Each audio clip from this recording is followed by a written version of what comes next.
As pay scandals continue to embarrass British higher education, with university chiefs receiving eye-watering salaries and golden handshakes, it's time to ask, why can't we be more like Germany? A scandal erupted there a few years ago when the Vice-Chancellor of Cologne University increased his salary from €78,876 £69,403 a year in 2006 to €133,781 in 2012. In 2014, a table revealing this was leaked, prompting outrage. Since then, top salaries in German universities have been held in check.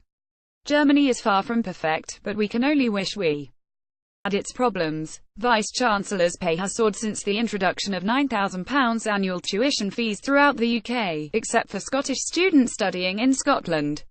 Meanwhile, in Germany, where universities are supported through general taxation and there are no fees, vice-chancellors seem to survive on relatively modest remuneration. Globally, the US has the highest senior pay levels in universities and a large student debt bubble. As in Britain, the richest students in America do not take out loans, instead their parents pay up front. Is this a system to emulate? Recently, the Higher Education Policy Institute think tank suggested that the most important reason to support the English student loan system was that it had allowed an increase in student numbers. But those numbers are not at German levels. In 1995, some 732,000 babies were born in the UK and 765,000 in Germany, just 33,000 more. And yet 21 years later, in 2016, in Britain there were 2.28 million students at higher education institutions, of whom 1.75 million were undergraduates.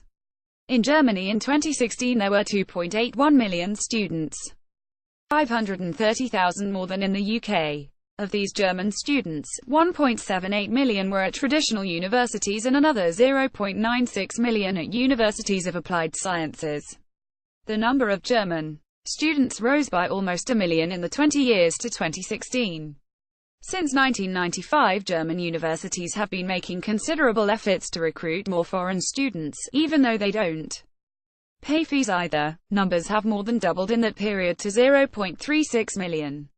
The recent German coalition government aimed for 350,000 by 2020, and the target was reached 3 years ahead of time. The reason was the recognition that universities are better and more interesting places if they are diverse when it comes to spending money in the public good. Most mainland Europeans think differently from Britain. In Germany, education is a devolved matter of the federal states. The specific conditions vary slightly, but there are no fees in a state aside from a general payment of a few €100 for administrative costs.